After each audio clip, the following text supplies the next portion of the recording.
I don't think we've ever seen a striker like Victor Osimhen in Nigerian football history. Today, when they do compilation of the worst misses in football, they still put that movie.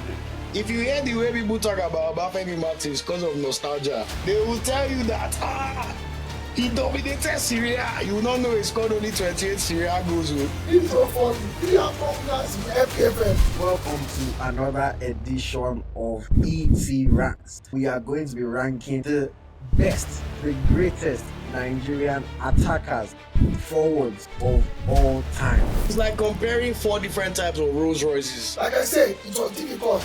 Because I didn't want to have my brain. The greatest, the best Nigerian attacker of all time. 3, 2, 1. Hello, good morning, good afternoon, good evening. Welcome to another edition of ET Ranks, the show where we rank Nigerian football players based on different categories I've come up with a lot of entertainment and education for you guys. This is the 3rd episode, and today we are going to be ranking the best, the greatest Nigerian attackers, forwards of all time. And for this one, I have come once again with my very knowledgeable friends. I'll start with the co-host of the Niger FC podcast, my dear friend, Gun Football, Nigeria Football Encyclopedia, Smith-Lai, welcome. Thank you for having me again. So, love joining. Thank you, Arati, for having me. We also have the very knowledgeable Nigeria football apasionado, Mr. Ademola. Welcome. Yeah, thank you for having me. It's good to join this with you again. Thank you. Last but not the least, he is the host of the Nigeria Football Weekly podcast, my friend Olu. Olu, welcome. Thanks for having me, guys. Always a pleasure to be on. Looking forward to the chat. Just so that our viewing audience understands how this is going to work, we have 20 players and we are going to rank them into 4 different categories, 5 players in each category. The lowest category is called the NPFL category. We have the Super Eagles category, we have the World Class category, and then the top 5 players will be ranked in the GOAT category. And then, of course, at the end, we will rank those players from 5 to 1 to determine who we think is the greatest Nigerian attacker of all time. We're going to take it turn by turn, and today I'm going to give Mr. Ademola the pleasure of kicking us off. My first will not be undoubtedly Rashidi Yekini. I call him Africa all-time goal scorer. Even though he went abroad at the peak of his career, he was still able to make impact. And Yekini on record played about 315 matches and scored 202 goals. Meanwhile, his goals at UNCL Kaduna, Abiola Babes, African Sport of Cote d'Ivoire 2 times, CA13 in Tunisia, Al-Shabaab in Saudi Arabia, and Las Vegas. All his goals in those clubs were not recorded. So meaning Yekini scored more than 202 goals. I see the Nigeria all-time leading scorer. Hopefully, by any injury, I think our star boy Victor Osimhen will be able to break that record because records are meant to be broken. So as for me, I'll put Yekini, GOAT. I don't think there's anybody that would want to disagree with Rashidi Yekini going into the GOAT category. Smith-Lai, do you disagree? I don't have any option than to agree. Fantastic player in his days. He started very slowly. People don't know that in the national team, he didn't score for the first 2 years or so, in the national team.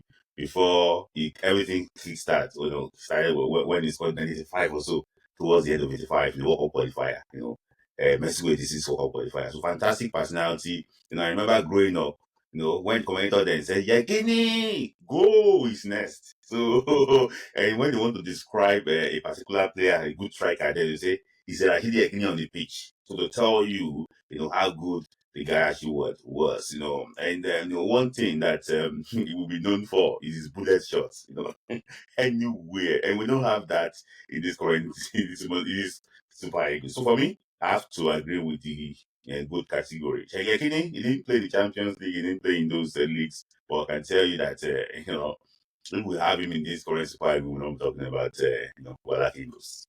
Yekini, good for me. First player on the board, Rashidi Yekini in the GOAT category. Over to you next, Olu. Olu, who's your pick and where are you going to place him? I have to go with our current superstar, former African Footballer of the Year, and probably the most valuable player in the Super Eagles national team. Right? In fact, not probably, definitely is. In fact, without Osimhen, no party. Victor James Osimhen. The beautiful thing about Osimhen is it's nice to be able to give people flowers while they're still playing, And for someone that is still just 26 years old, I mean, when we look at club achievements and country achievements, I don't think anybody can disagree about his standing. When you look at the national team, he's already our second top goal scorer ever, and he has only played 40 games for the Super Eagles. 26 goals in 40 games. I believe only Yekini may have a better goal rate than him, and I'm not even sure if Yekini's goal rate is better. Won the Under 17 World Cup, took us to the finals of AFCON.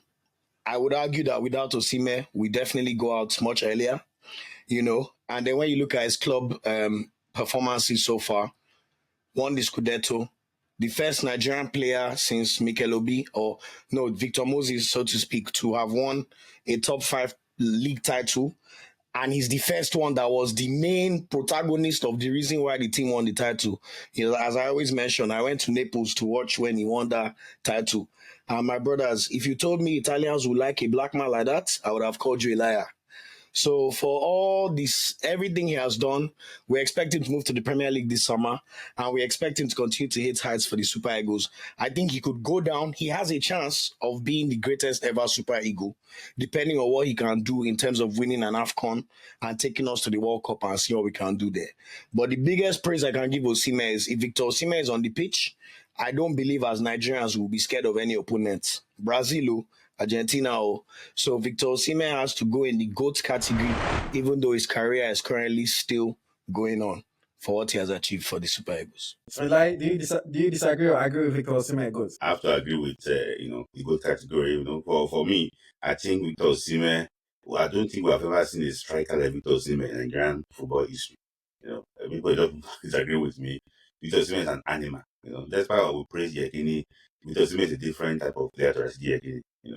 Audi was very close to Rashidi Yekini, but not Victor Osimhen. Different animal entirely. But I just think that I think it's coming. I don't want to say it's coming at the wrong generation.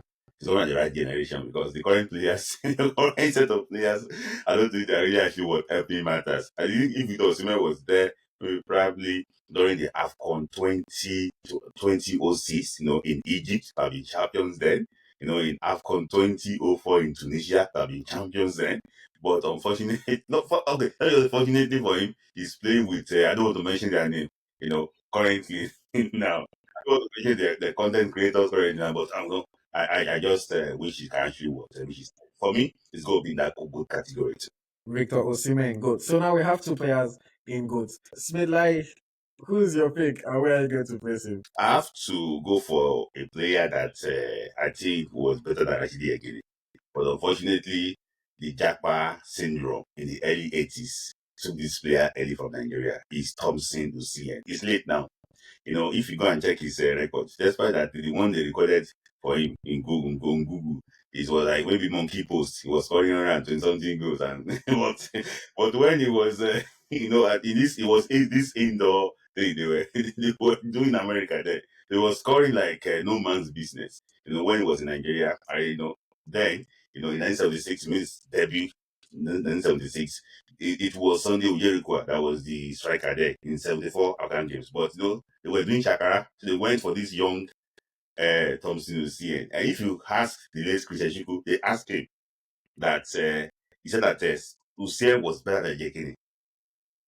The guy was a goal machine. But when we did it mostly, the guy traveled abroad. And when he traveled abroad, that was the end of everything. Fantastic player, good talent, but unfortunately, he was so good in Ethiopia 76. He was good in Ghana 78, but he didn't stay to play the AFCON 1980. So for me, I'm not putting him in the good category because he didn't go to the World Cup. So he had a chance to go to the World Cup in Nigeria 1978, but we didn't qualify. So for me, I think it's going to be Super Eagles category. Very talented player, but I don't think based on his achievements, we're not put in the good category. I think I agree with Smilai because even the mathematical Segun Odegbami said that if Thompson Usiyen, God bless his soul, had not left for America to study, then Nigeria would have qualified for 1978 World Cup. Just something that was that good. He came from a better academic house in Bendel State, and he broke into the national team. And he actually deposed the former all-time goal scorer, the late Sonny Oyarikwa. I think I have to agree with me. Like, if he had stayed long in national team, maybe we would have put him in World Stars. But with the short stint in national team, I'll also put him Super Eagles. Super Eagles. I mean, respect to the OGs, but I think we have to put this guy in NPFL. Like, I respect what he did, but the key analysis I heard from our senior men is if only he did not, if only. Well, looking at his record, he played indoor football in America for 15 years. And unfortunately, when you look at the other players on this category, I think it would be slightly unfair to give this guy a Super Eagles category. Looking at the other options, if it was defender where we are suffering, fair enough. But remember, Nigeria were like Johnny Bravo, heavy at the top. So respect to the OGs and respect to this guy for what he did. If he did not do this, we would have made this. But based on the achievements I can see in front of me and his paltry number of caps for the Super Eagles, I'm sorry, he will be taking someone else's spot from Super Eagles. See, the caps on internet, I don't think were recorded properly. I'm sure it was amazing. I'm sure. I'm just saying, look at the list well, look. For me, on this list, to you respect some players there. Well, it depends on where we conclude, but I just think that some Susie was better than some players here. Mr. Adeloton has agreed, so one person agreeing is all he needs. And I mean, I was also looking at the list. The truth is that there's some players that are going to be ranked in categories that maybe we think that they are more deserving, but it's the nature of the beast. We've had a lot of good forwards over the years. Okay, it's my turn now, and I'm going to go new school as well, just to rep my younger generation. I'm going to go with another current player, a player that's I think is on the upward trajectory in his career. Just won the CAF Player of the Year award and has potential to do even more great things in his playing days as long as he can keep up the level of focus and effort. Very humble guy, a player that Nigerian fans love right now. I'm talking, of course, about Ademola Lookman. Ademola Lookman is a player that I really like. Nominated for the Ballon d'Or, finished in the top 15. So I think it is only right to put him in the world class category. Not quite a Nigeria football goat, but for him to be competing with the best in the world, that is literally the definition of being world class. So I'm going to put Ademola Lookman world class. How do you guys feel about that? Spot on.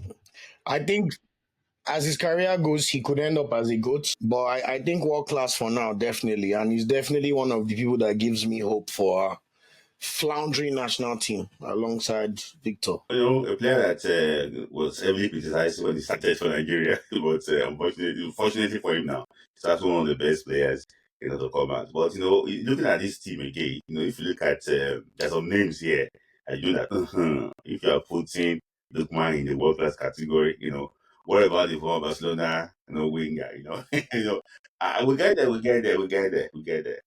Why? I agree with the world class. He's African Footballer of the Year. Till the day he dies, that cannot be taken away from him. Some of our greats have not done it. He's also a Nigerian player that I can remember to have scored a goal or a hat trick in a European final. I can't think of any others, to be honest with you. And at this current time that he's playing, I think he's one of the few players we have alongside Osimhen, maybe Boniface, maybe Ola, that you can say in your heart of hearts can start for a top club side without you feeling like they are giving them almost like a pity party minutes. Like now, Chukwueze AC Milan. AC Milan are ninth. You can almost look at them already saying this guy is not good enough. But look, man, hey, you will look very well, in my opinion. So I agree. Superstar. And I mean, so I hear what you're saying about some of the other legends that we have on this list. But at the end of the day, we are not only looking at their performance for the Super Eagles of Nigeria, we are encompassing everything, So I just think that what Lookman has been able to achieve is something that we have to accord him the due respect. Yeah. Okay. So Ademola Lookman in world class. Now we have two players in GOAT category, one in world class, one in Super Eagles, and none in NPFL yet. I don't know if Mr. Adedotu wants to give us, but Mr. Adedotu, who's your pick and where are you going to place him? This one is difficult. Well, if you're going to use World Cup to judge the people are going to put in quotes, it's just kind of unfortunate. But another thing I'm going to pick is Segun Patrick Segun Odegbami, aka Mathematical Odegbami. Segun Odegbami was so good that even all musicians, everybody far and near were using his name as an album. His name was always on the list of everybody. And it became so popular that he was schooling, he was an institution, and was playing for the national team. And I think that actually made him popular. And I watched some of his clips, Shegun was a very good dribbler. And he was one of the few, or I would say the first Nigerian winger to also play as a striker. He was playing as a winger for national team, but when playing shooting, he was playing as a striker. And I think, was the first Nigerian to be one of the highest goal scorer at the AFCON 1980 when he scored 3 goals. Shegun was so good. And mind you, maybe most of these guys, they decided to stay back home because even the home front was good then. And he said he was at the time he was playing locally. He had 5 cars. So it's only 5 cars. Why go abroad? And that exodus of going to Europe wasn't there then. So if Shegun had gone to Europe, I think Shegun would have that man would have broken almost all the records, And some of them decided to stay back to finish their studies. And by the time they finished their studies, they were stuck in the league. Uh, if if you're not going to use World Cup, I think I'll put Shegun GOAT for Nigeria, which Shegun Odegbami, Patrick Shegun Odegbami, I'll put him GOAT for me. But if I'm going to use World Cup, I'll put in world class. But if I don't use World Cup, I'll put in GOAT. You will have to choose one. You cannot tell us where are you putting him. For me, I'll put in Mathematical Shegun Odegbami, GOAT. Okay, good. Olu, do you agree or disagree with that, Olu? It might surprise the OGs, but he's one of the people I had as a GOAT on my list. To be honest, when I started watching football or the Super Eagles, I will not even deny Segun Odegbami was the first name I ever heard about. My parents used to rave about him and talk about his exploits. He's literally, you could say, the most important Super Eagle in terms of where we are today, in terms of what he contributed to the team. Even looking at his numbers, he has the fourth best strike rate of the national team ever after Yekini, Osimhen, and Sunday Oyarekwai. Oyedepo. Uh-huh. Sorry, that doesn't sound like an Oibo man. Don't mind me. He also was in the AFCON team of the tournament and top goal scorer 1978, 1980. I always say that the respect and the um, reputation of a country or any club is based on your history and your past and what those people have done. And I think even as a 32-year-old, I'm very aware of the weight of what Segun Odegbami meant to Nigeria and the national team. And we have to continue to pay homage to what he did to get us to today. So World Cup or no World Cup, to be honest, I already had him as a GOAT. Fully agreed, 100%. Svedlai, do you have an opinion on that? Whatever, I mean, for me, probably the greatest player in Nigeria is, fantastic player. It's unfortunate that there's no enough record about the club side for when it was in 3SC. Nobody people know about the game in Zamalek. They play against Zamalek of Egypt. How important Jacob actually was for shooting stars then. For me, one of the best players in Nigeria history too. Since he made his debut in 1775 or so, 76, 75, he's been like ever present there. And when he finished in 1981 too, it was so good for Nigeria. So for me, I have to agree with that GOT category. Unfortunately, he didn't actually make the World Cup in 1978, in Argentina. So they were just like a victim of the own goal by by Odion Ighalo. So for me, I just sorry. So for me, I just think that's a guy that we have to put in that GOT GOAT category. I just think that he's a very good player, And if we are putting Victor Osimhen there, I think the guy must be there. I mean, I have to agree. I'm obviously much younger. I didn't watch him play, but he's one of the first names that my father told me about and continued to rave about. Till today, when I talk about football with my father, he will still talk about Segun Odegbami. He's a player that I've really, really looked up to. I've had some interactions with him in the past. I mean, I just love the man as a person, as a legend, what he did for the Super Eagles of Nigeria and how he helped to set us on the right path. So I have to agree with that one. Segun Odegbami goes into the GOAT category. That now means that we have three players in GOAT. So just to be aware, only two spots left in GOAT. We have one in world class, one in Super Eagles. Everybody's avoiding NPFL. But Olu, it's over to you. Who's your pick and where are you going to place him? Okay, I want to talk about one of our slightly underrated Super Eagles players. I'm talking about Yakubu Ayegbeni. I think this is a player who's unfairly looked at based on that one miss in the 2010 World Cup against South Korea, which pretty much overshadowed all the great things he did for the Super Eagles and Nigerian football in general. Because when you really look at the things Yakubu Ayegbeni did for the Super Eagles, I mean, this guy is the top goal scorer in Super Eagles history. 21 goals in 57 games, despite not necessarily playing as the starting striker all the time because he always had to, maybe play as a front two or sometimes play on the wing based on the amount of players that we had. He's also one of those players that is a victim of us not making the 2006 World Cup because you would argue that that was around his prime, 2010 as well. But when you look at the records, Yakubu always delivered for the national team, scored goals, took us to AFCONs, took us to World Cups. Did not necessarily win an AFCON or a World Cup, we know, but was a consistent performer for the Super Eagles. Also, when we talk about the world's most popular league, Premier League, correct me if I'm wrong, Yakubu is the highest goal scoring Nigerian striker in the history of the Prem.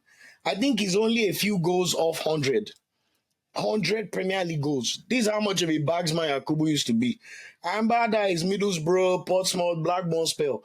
I think there was a season he was even the second or third top goal scorer in the Prem, or at least top four. So this is a guy that was a consistent bagsman. And I used to have a teacher in A levels when I was in boarding school in London, in England. He used to support Portsmouth. He used to, before he even started teaching us economics, he would say, "Did you watch the Yak over the weekend?" So this is a player that is very, very well known and very, very well respected in the right circles. So I think Yakubu Ayegbeni, I will not necessarily put him in world class because he doesn't necessarily have those Nigeria achievements to push him slightly above, but I think he's on the higher echelon of the Super Eagles category for me. So I just wanted to salute Yakubu Ayegbeni, and I think he's a criminally underrated former Super Eagles striker. Smilai, do you agree or disagree with that? I think it's fair to put him there. Like Ashi was said earlier, that the achievement that miss against South Korea in the last in the 2010 World Cup, still it went viral. I'm not lying to you. Up to people are still showing the clips to Yakubu Aiyegbeni. Today, when they do compilation of the worst misses in football, they still put that video. And I have to be honest with you, that year, people were really happy with Yakubu Aiyegbeni. So for me, if you look at the goal that took us to that World Cup, he was part of the team that went to Kenya to go and defeat Kenya 3-2. Remember, it was there. Martins was there, the Battle of Omdurman, when we went to go and beat Sudan, in a very hot sun, 42 or 41 degrees or so, went to go and play in Omdurman. It was, and Yakubu was a fantastic player. He was also one of the bad boys too of the team. He was sent home, in the 2004 AFCON, though he said that he did not go to he didn't sneak out, but, that's one of his records too, that he was sent home. And I think he was also suspended from national team too. So he didn't play bulk of the of the 2006 World Cup qualifiers. So sometimes there's a lot of things that did not really go well. For him with the national team, but for his club side, exceptional player.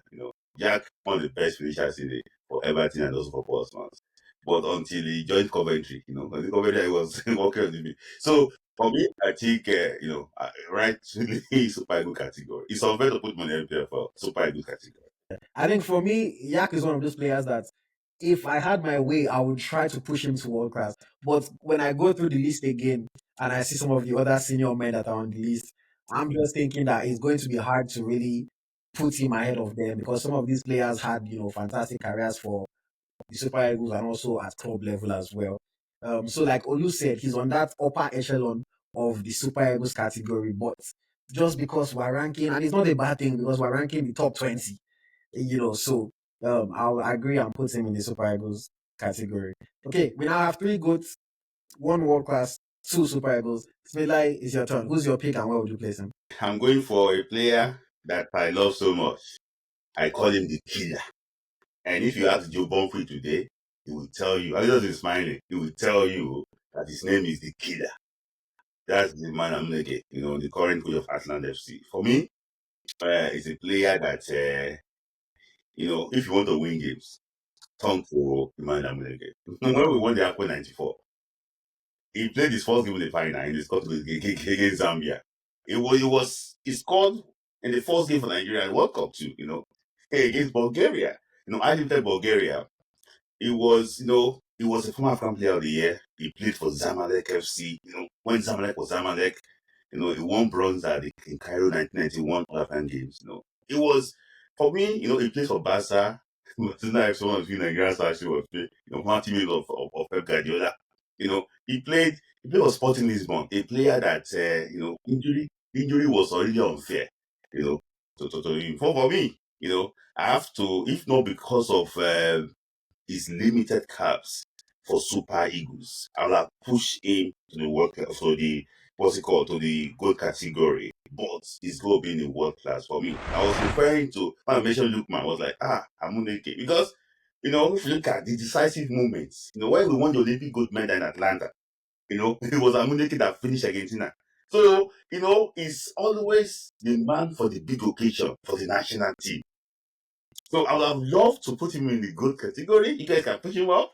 But for me, I'll just be safe and push him in the world class category. I agree with me. Like, if Amunike was the player that I was playing, even when I played in Bega, because he used to play against us, stars. He used against us. And because of being a Lagos boy, he was excited to watch. He was one of the people that made the Onikon Derby exciting to watch, because all the people from his area, Ajibule used to fill the stadium, you know. So we were there playing with Taribo West. And like I say, he went to at the All African Games 1991. He showed brilliantly alongside Jan Babangida. And that guy, when he broke into Spikes, he was one that dropped that made West out to drop our Elastic Lao, Friday Lao. You know, Amunike was a good player, was so technical. And we should say that only two players Spikes then were always serious, were always determined to play. Amunike and Yekini, because they were always serious on the field. You won't see them laugh. So, like Miss Ali said, injury was not fair to Emmanuel Amunike because he was always putting his life in any match. From Samalek, I think moved to Sport Lisbon, he moved to Barcelona, even when his first season in Barcelona, he played very well. But I said, injury actually cost of his career. How we put him in world class also. I thought too, you mentioned Elastic Allow. A lot of people don't know how good Allow was. Well, I was surprised that Elastic Allow did not even make this. It was for the Channel Eyes in AFCON 1992. For Nigeria. All these Robona call, they're talking about Robona. It was Allow that was doing it. It was allowed. I was so when I saw Cancelo, is it Quaresma doing those. I was like, oh my, this used to be allowed about how many years ago? There's something years ago. So for me, Amuneke just one of the best players. They have to drop allow for Amuneke. Come on, it was so good. He's one of those players that ticks all the boxes of big moments, as Smithlai said.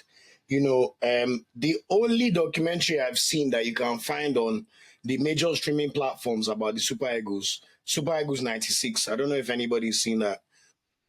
I already knew all the things Amunike did though, but because the first time I watched Super Eagles was AFCON 2000, obviously I slightly missed his pump time.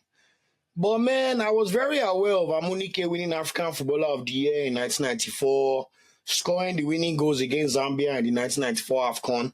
If I'm not mistaken, it's him that scored the winning goal against Argentina now in the Olympics that we talk about. So a lot of our biggest moments as a national team, even with 28 caps, he was there, scored in World Cups. So honestly, and we even like him as a manager. I remember we were clamoring that they should make him manager. So I'm glad to hear the additional antidotes from our senior men here. But I honestly totally agree. I put him in world class too. I don't know about goats just because of longevity timing, but what a fantastic player. Nobody looks better in that documentary than Amunike. It is oversized shorts and jersey. Even if you did not watch him play, you've definitely seen the video of him dancing at his celebration. For that celebration alone, he deserves to be in world class. Fantastic player. His record speaks for him. He has done things that only a few Nigerian players have achieved. One of the best of his time. I didn't get to watch him play like that because I was a baby. But I mean, if you know anything about Nigerian football, you know how good he was. So I think we're all in agreement with that one, Emmanuel Amunike, in the world class category. So now we have three in the GOAT category. We have two world class and two super Eagles. I believe it's my turn now. Okay, since nobody wants to pick MPFL, I think I'm going to fill that gap in and I'm going to kick us off. So this is a player that I was privileged enough to watch. It feels a little bit harsh putting him in MPFL category, but based on the other players on this list, I'm going to have to pick him and put him there. I think he had a good playing career. In his time, 240 career goals. He's still actively playing. Top scorer at the AFCON, top scorer in the league. But most of his club success came in Asia, in China, in Saudi. Yes, he was the first Nigerian player ever to play for the historic Manchester United. Still the only one that has played there. But when I compare him to some of the other players, I also think that his Super Eagles career was a little bit too short. Even though he did well in the time that was available, but he essentially played for the Super Eagles from 2015 to 2019. I know he made one appearance in 2021, made another one in 2022, but his career was just pretty much those 4 years. When we really needed him, he came through for us and was a quality player. At club level, his career doesn't quite compare to a lot of the other players here. Never really achieved anything on a global scale or even an African scale. So I think it's only right that I put him in the NPFL category. Not because he's not a good player, but just because he doesn't stack up to some of the names that we have on this list. Of course, I am talking about Odion Jude, favor over labor, Ighalo, in the NPFL category. I'll let Olu go first. Olu, do you agree or disagree with that one? I see the logic in your decision making. I personally had him in Super Eagles category just because it's not every day you win AFCON top goal scorer. You play in a World Cup. He also scored in the World Cup. A lot of these players here did not score a World Cup. Some of them don't even play World Cup. And if I'm not mistaken, guys, yes, he didn't do too much in Man United, but he played for Man United. And I also remember Odion Ighalo scoring 15 or 16 Premier League goals in a season for Watford Football Club, who were probably finished. I used to live in Watford, so I have a soft spot for them. They're 16th, 17th, or 15th. So, as you were saying it, the logic was adding up. So, maybe because of the other people there, I can understand the MPFL. But I personally felt maybe it can be Super Eagles just because his achievements are quite choppy. But I get it. I won't have him there. So, I have a slight bias. So that's my opinion. But I hear it. I see the logic. Club career, fantastic, slow starter. I just think that the peak of his career in European top flight, was actually that 16 goal at for season when he was scoring 2 goals against Newcastle, and before he went to the Gulf, when he went to China then. But for me, I just think that the Super Eagles career, it was top scorer during the qualifiers, if you remember, when he scored hat-trick against Libya, in New York. Yeah, and he also scored the top scorer during the half 2019. A good player in his own right, but because of just some talents that actually were here. Some people have to go to the NPFL. It's not a secret place, People have to go to the NPFL. So that's why I just think that he has to be there. I would love to put Odion in the Spikes category because, like Olu said, for him to have won an Icon Idol Scholar, I think it deserved to be in Spikes. But I always say, majority wins. For me, I'd love to put him in Spikes for that achievement. I'd love to put in Spikes. But it's what it is. Okay. I mean, some other players are going to be in MPFL with him, so I know those ones too might be topics for conversation. It makes sense, bro. As you've laid it out and looking at the list, I get it 100%. So and no arguments there. I have to agree. As you're looking at the list now, no, for sure, bro. Odion Ighalo, MPFL category. Mr. Adedotu, is back to you. Who's your pick? Where are you placing him? The person I'm going to pick, I didn't watch him, I didn't see any on his tape, but we heard a lot about him. Even there was this rumor that the younger brother was goalkeeper and he played a shot and his shot tore the stomach of his brother. You know, growing up, we believe that Fabu or not until we grew up. I think it was a lie. And arguably, I think it was the first Nigerian play abroad when he went to UK. He played Premier League, he played for Crystal Rangers on solo clause. The old Division 1. Yes, and even all his achievements in the local league were not recorded. Then there was no record. And that person representing that Teslim Balogun, he was so popular then that people in fact, when they said Yekini wanted his game after Teslim Balogun because he had this first shot. So Teslim Balogun, I will put him in NPFL. He spent 12 years in the Super Eagles and no record to show for his goals. Yeah, I have to agree with Adedotu. It was part of the team that went to the 1968 Summer Olympic Games, and also he will have qualified for the World Cup for England 56. But I think they lost to Ghana in the World Cup qualifier. So things didn't add up for them. They didn't do anything during AFCON. Nothing. They didn't do anything during AFCON. So when he was playing amateur football in Nigeria. He was playing at Papa Bombers, Railway 11, Just 11, all those clubs that the way he was playing. So he was playing, what's it called, amateur football, not really professional. Though he went to play for Petersburg and I think QPR also, in England. But for me, no. He was a very good player. That's why you see Teslim Balogun Stadium in Lagos. He was a very good player. But it's just that there was nothing to show for it. If there's polar meeting here now, because it was still when it was polar meeting, I would have, But for me, I think MPF. He played Challenge Cup final 7 times and won 5 times. It was a good record for him too. Having won the Challenge Cup 5 times out of 7 times, it was a good record for him. But the Challenge Cup then was not the Challenge Cup. Between 72. Well, yeah, I'm just saying. But kudos to him though. He was a good player in his own right. That is Mr. Adedotun's pick, Teslim Balogun in the MPFL category. Now we have 3 players in GOAT. We have 2 in World Class, 2 in Super Eagles, and 2 in NPFL. Olu, it's over to you now. Who's your pick and where are you placing it? Another one from my generation when I was a teenager growing up. I think in terms of names and impact, he's one of the most impactful Super Eagles players. Everybody who watches Super Eagles football knows his name. And in fact, I think people talk about him in a way that tries to make it seem like he was better than he actually was. And I'm speaking about the great Obafemi Martins. If you hear the way people talk about Obafemi Martins because of nostalgia, you would think we did not watch Obafemi Martins growing up. They will tell you that, he dominated Syria. You will not know he scored only 28 Syria goals. But one thing about Obafemi Martins, one of the first times I watched him was him scoring against Arsenal in the Champions League. They beat us 3-0 at Highbury. And then we went back and beat them 5-1. But in terms of excitement, somebody fresh, I think Obafemi Martins was the first player after our golden generation that gave Nigerians hope that okay, there could be some type of continuity. Like all action, so fast. His finishing was fantastic. Like his movements in the box. I know those times every team used to play with two strikers. So you basically have four strikers per squad.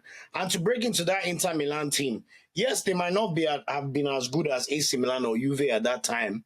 But you can argue that that was the period where Syria was still considered just about the top league. I would say around that 0203 period is when Premier League started at least counterbling them money wise and just fame wise. But I remember the feeling when Obafemi came and how it felt to have the player play for Inter Milan. And then when you look about his Super Eagles record, apart from Osimhen, I don't remember a player who started his Super Eagles career so fantastically well. I don't remember the exact number, but I think his first 16 games, he had 16 goals. It's like Obafemi Martins used to score every time. But unfortunately, he's just one of those players where the momentum just hit a certain snag. I'll say his first season at Newcastle was amazing. I think that was the perfect club for him. I remember seeing all the bicycle kicks. He used to score great variety of goals outside the box, smart finishes across the box. He was just a menace, and you could even argue that in another world he could have become a Newcastle legend. But I always had the feeling with Obafemi Martins that maybe he liked the fruits of his labor a bit too much. Everybody likes to talk about Bagul, and I don't want to make assumptions, but I think for the talent he had, he could have been much, much greater. But still, he had a very exemplary career, played in the Premier League, well known. FIFA legend, everybody likes to use him because of his pace. But I think when you look at his career overall, him missing that 2006 World Cup also counts against him massively. He had already dropped off the radar significantly that by 2010 World Cup, he was not even as much of a factor as your Yakubu Ayegbeni, for example. So I think factoring that in and the fact that I only played for 2 times for Nigeria and scored 18 goals, and once he left Newcastle in 2009, he went to Wolfsburg and went to Rubin Kazan from 2010. They went to America. I would have loved to have put him as a world class, but I think for what Obafemi Martins did and what he meant and what he still means today in the way Nigerians try to cover him, he at least deserves a place in the Super Eagles category for me. And it's just a shame he did not hit the heights that his talent probably could have, considering the talent level. I think I just have to agree with Super Eagles ratings too. He's a player I think that he had the potential of, the way Victor Osimhen, he's actually what doing now for Nigeria. Martins had that one in him. If you heard about talking about, Jorge Martins, say, he's a player that he thinks that, he could give us something more, that there's something more there. It's just not coming from him. That is it. And I remember that you mentioned that he dropped off. It was robbed. It was shot at. At the time, it was shot at. Yes, I don't want no. His boys in Lagos. I don't think we know much about that. So, so it was shot at and everything. So the zeal dropped. That the guys that give money now, I share my bonus and everything. So the zeal, everything just dropped at that point. I think he lost his mom too. Around one time or so. So all those things really, watered down his this thing. So for me, I think that Super Eagle is fair for him.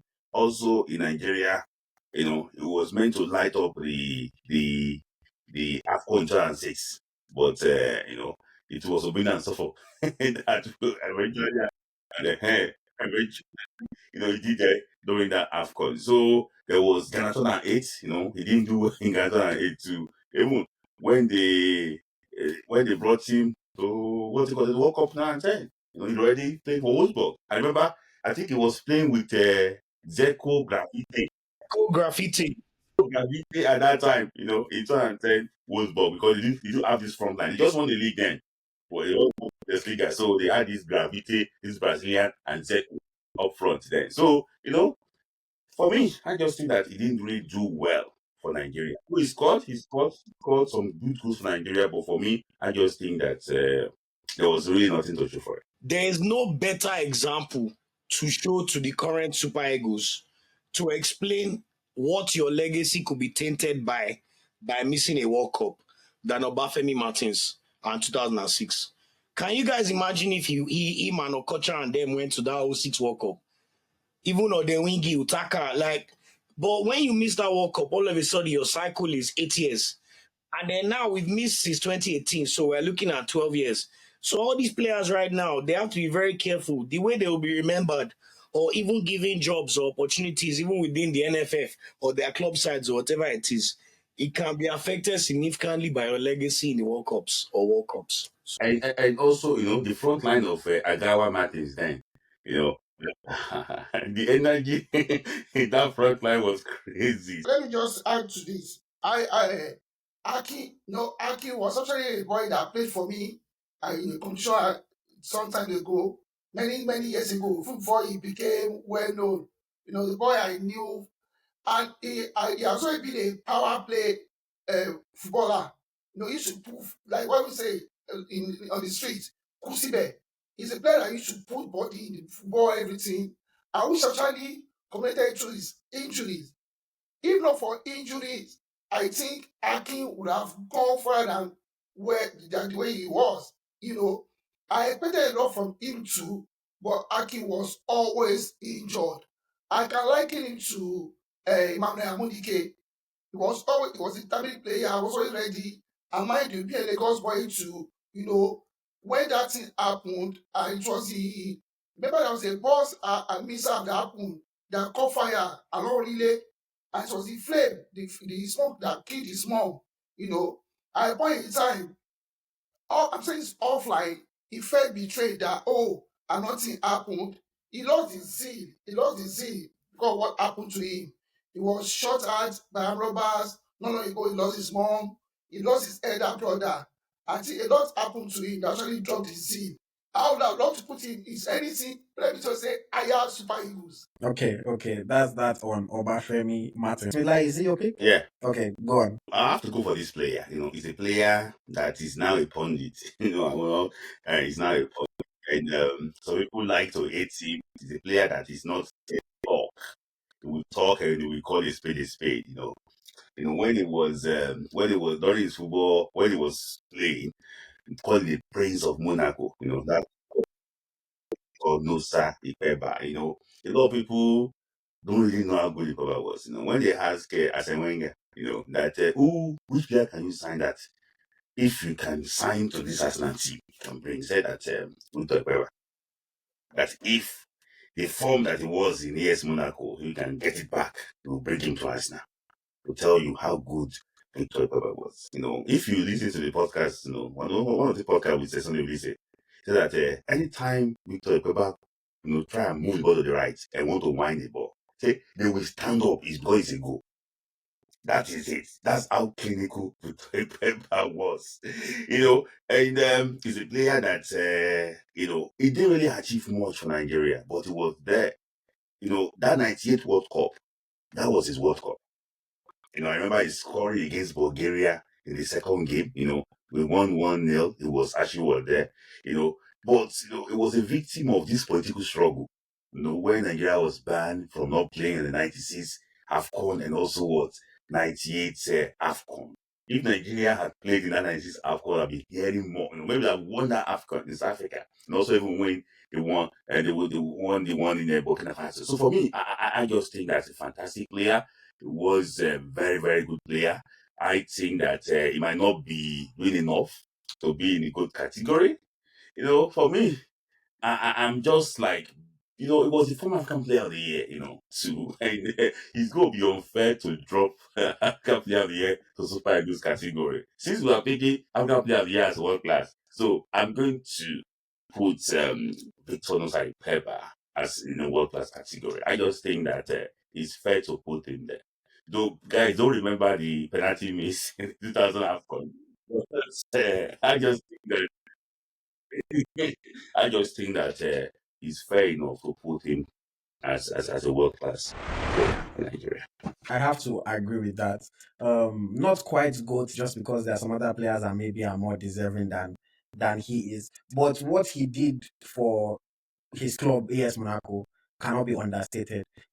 If as an African player you can go to a club and you can be nicknamed the Prince of Monaco, it is levels. Not many players get. I mean, we know recently Osimhen was the prince of Naples, but not many people can go to a foreign man's land and establish themselves so much that 30 years after, people are still cheering you on, people are still remembering you. If you're a Nigerian and you go there today, that's who they are going to be talking about. That's who they are going to be comparing you to. Leave that kind of long-lasting legacy. And I mean, even though yes, you might say his goal record for Nigeria was not the most amazing one, he's still a gold medalist at the '96 Olympics. He's still an AFCON winner in 1994. Still the best player in Africa in, was it 1997? Yeah, So I mean, there's Squad World Cup. This was 4 years after Marseille won the Champions League. So this when League One at least. was a top. Yeah, You can even say for it to have won League One that time. He scored many goals in Belgian League before he moved to Monaco. And another thing that actually, I would say, killed his career was when he lost his wife in year 2000. Actually affected him. I watched the documentary about that. I was about to mention, and I think that's when he moved to Borussia Dortmund, right? Yeah, that was everything was he became on feet and everything. Yeah. I think I agree with you. I will agree with that world class. If we play that Burkina Faso AFCON, hey, that was when he was peak of his powers. 98 Abi. Yeah, 1998. Yeah. I think Ikpeba is also a great advert for all the stuff you do, IoT. You see all this labor of love of pushing Nigerian players, doing all this content, doing all these channels. Ikpeba, when you think about it, his achievements, who he is, what he does. Yes, because he did not go to school, he does not speak the best English. You see the way people try to ridicule him. But the truth of the matter is he should be far more respected. If we had the clips and the information about what this man did for the Super Eagles, a lot of people will not talk reckless on his name. Even Victor Osimhen, we know that time and when that thing happened. But the truth of the matter is, if we documented our history and we did what we had to do properly to honor our heroes, Ikpeba is one of the first names I heard about as well, because that 2000 AFCON in Lagos, and I was opportunity to watch.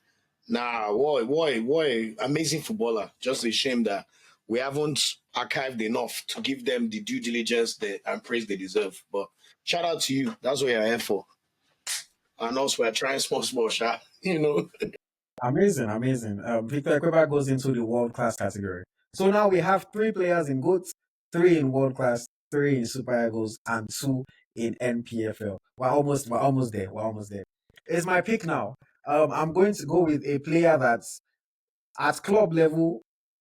When I was opportune to watch him, I had to be rooting against him. But what he did as a football player, I don't think it can be understated. He doesn't have the best goal scoring record, so sometimes I think people try to use that against him. But we still know that he was someone that was so good, so good. For his size, it was exceptionally good. And just when you look at his trophy cabinet, I don't think there are many players that can compare as far as Nigerians are concerned. I mean, famous goal that he scored against my club. Everybody has probably seen that goal. If you watch the English Premier League, but when I'm looking at a player that won the Premier League twice, African Player of the Year twice, Champions League winner, 3 FA Cups, 3 times the Dutch champion, Olympic gold medalist, under 17 champion as well. In fact, champion in Nigeria as well. Just he won everywhere he went. He was such a talented player. He's one of those Nigerian players that will continue to be a standard till the next 50, 100 years. And he had one of the most famous adverts. Papilo, I know say one day you will make me proud. No. The legend, Nwankwo Kanu, I have to put him in GOAT category. I think what that man has done, what he has achieved, the legacy that he has left, the standard that he set, and he's going to be an example for Nigerians to come in 50, 100 years. Nwankwo Kanu, I have to put him in the GOAT category. Wow. You did my Arsenal legend justice. I can't but agree with you. I remember his first match against us at Oricon. Trust Lagos fans now. Lege can destroy. That, it was so thin. That was so thin that when Even when he was moving, you would think that the year would break. And because he did justice to us. And Stoffman named him Legelege can destroy. You know, shortly after he went to under 17, he showed brilliantly. From there, he moved. I know it was not long before he broke to the highest team, and he played a handful of games that Champions League they won, even though the two times the man did justice to my team, both in Nigeria and in Europe. You know, he did in Europe.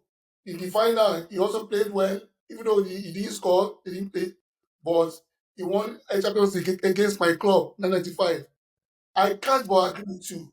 The only thing is just that Kanu didn't score for Nigeria at any AFCON. And he didn't win AFCON. But he won almost everything. He won under 17. If I played under 20 in 1995, I remember that one pound fumble. Finally, if you had played, you had qualified, I'm sure Kanu would have won it. They won the Olympics, won virtually almost everything. That 95 kind of already moves to players, If you are qualified for the World Cup, I'm sure you have come. No, I can't agree with you. Kanu, GOAT. And just for me to quickly add something, in today that we are always crying about Nigerian players in the European club competitions, even though that UEFA have added Conference League, to even make it a lot easier for Nigerian players to qualify. Here we have a player that made 60 plus appearances in UEFA Champions League and won this competition multiple times. It is something that the stars of today are dreaming to even just be playing in the competition, not to talk about winning it or winning it again. So that's another over how many 200 and something appearances in the English Premier League as well. I think he deserves even more praise, to be honest. He's one of those players that transcends the sport for our country. We can even add that to Africa. Adebayo award 25 because of him. You saw the way he inspired Africa. He showed Africans after Jamila what can happen when the 1996 Olympics. Till today, we are still eating off the 1996 Olympic success. And we all know what Kanu did there. I think you also have to add the skill, the trickery, the affection, the love. Till today, Kanu can come to Emirates Stadium. Everybody will bow down. Igwe. He can go to Ajax. He'll get his respect there. Kanu even went to Portsmouth. Won an FA Cup. People forget. West Bromwich, even after the biggest of teams, he still went to West Brom, saved them from relegation when he was practically dangling. God knows how old he was safe. Then you mentioned the Inter Milan, UEFA Cups, Ajax, Champions Leagues. I think Kanu is even one of those players. If we ever do one of overall goods in an argument of best ever Super Eagles players ever, despite never scoring in an AFCON, but this is a transformational player that deserves his time and the respect, and he deserves all the flowers. And in fact, I need to find a space for him on my wall. Thanks for this mention today, but I can't praise him enough. As an Arsenal fan, he's also a big reason why a lot of Nigerians support Arsenal till today. Yes, Thierry Henry juice matters, but Kanu is really that guy. So shout out to Kanu, honestly. You did an exceptional job in praising him there. He's a player that, I remember when you line up like that, they just tell you that, to be Kanu and Okosha, the example they give us when we're aspiring to be a footballer. Unfortunately, we hang our boots even before we started. So,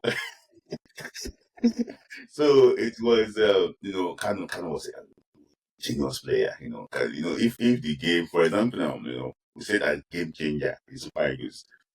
Kanu was a game changer. Kanu is so intelligent. I don't know the level of his education, but in terms of football, Kanu is just too gifted. And if you look at his story, they came to play a friendly game for Works FC against Nwankwo, and he was not the best player. It was Ntiem Kato that was the best player there. But Tony Nwage, the former when an national player told the coach that sign this boy now. This one waiting, sign him now. Say if you don't sign him now, you will pay big money in the nearest future. You don't think he signed him reluctantly. And he scored about 15 goals for them that season. Before things changed. So Kanu was just a gifted player, and he got to a stage that we think Kanu is our lucky charm. Yes. Yes. There was a World Cup qualifier that I think we played against Zimbabwe in Abuja. That was the last World Cup qualifier. We 2005.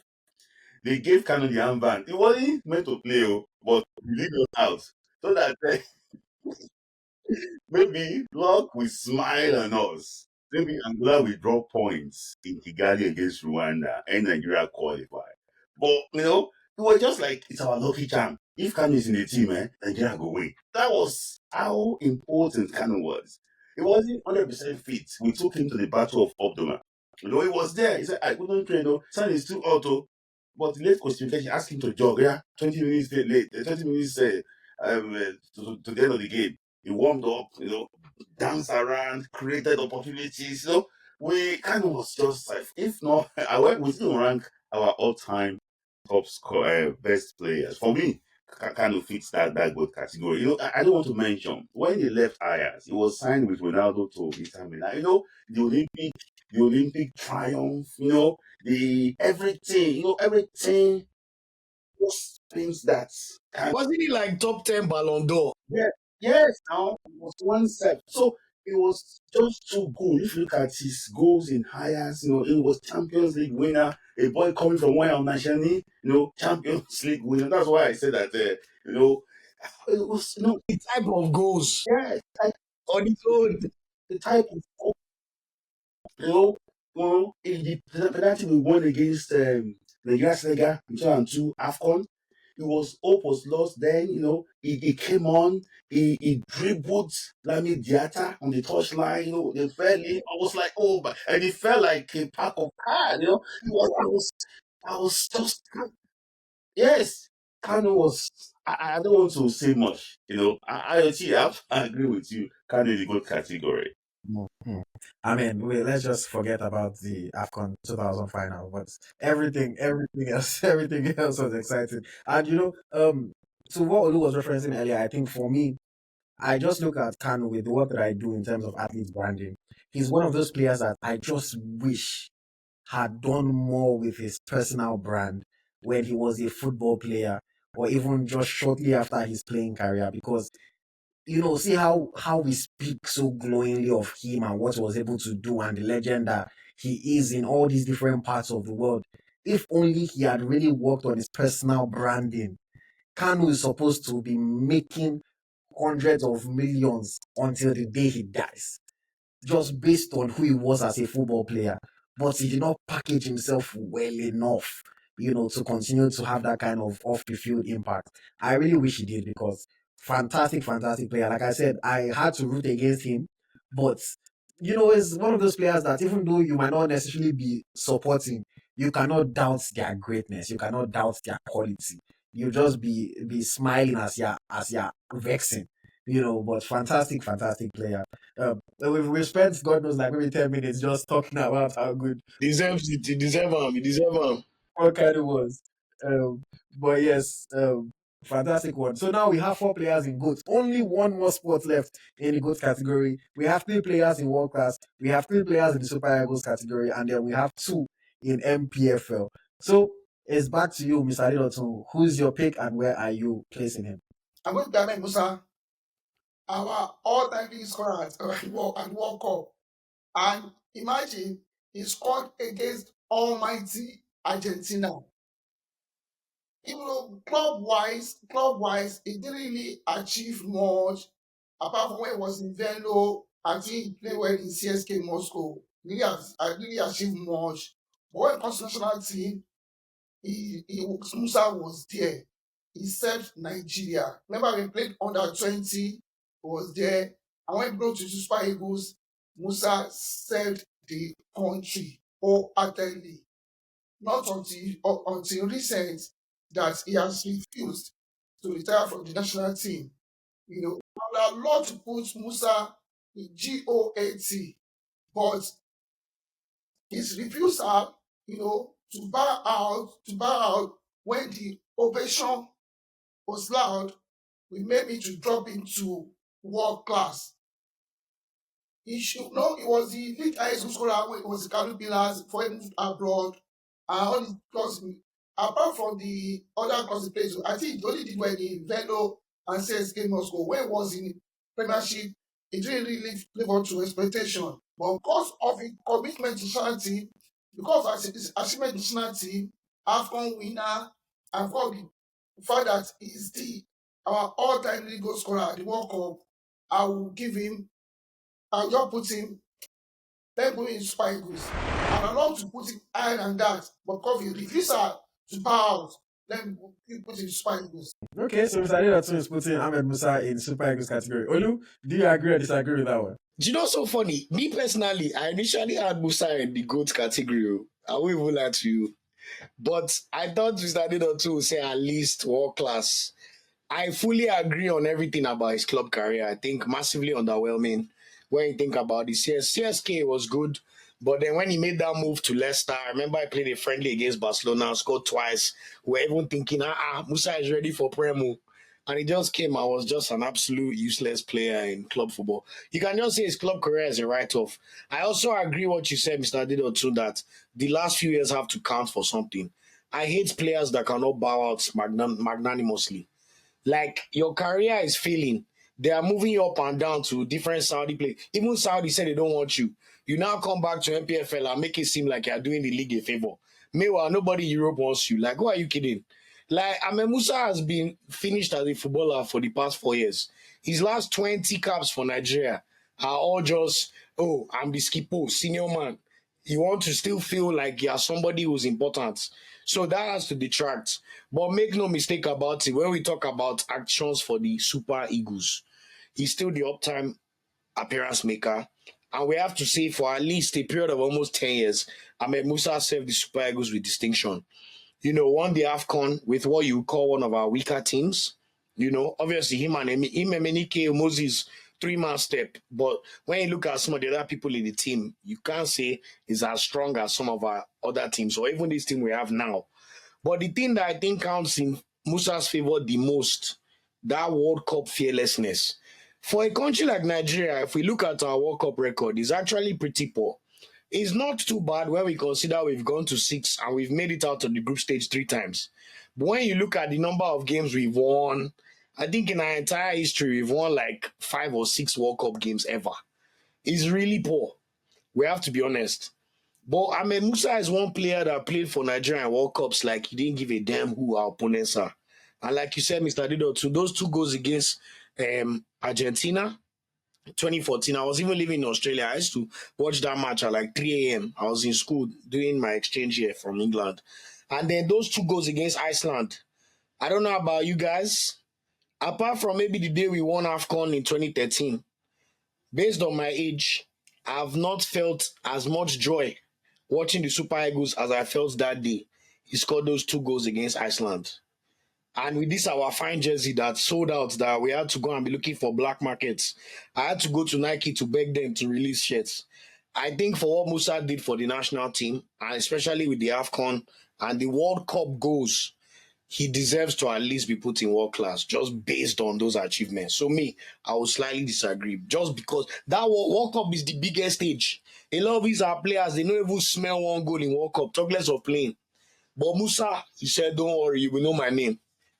So I have to give him that respect. World class for Misha.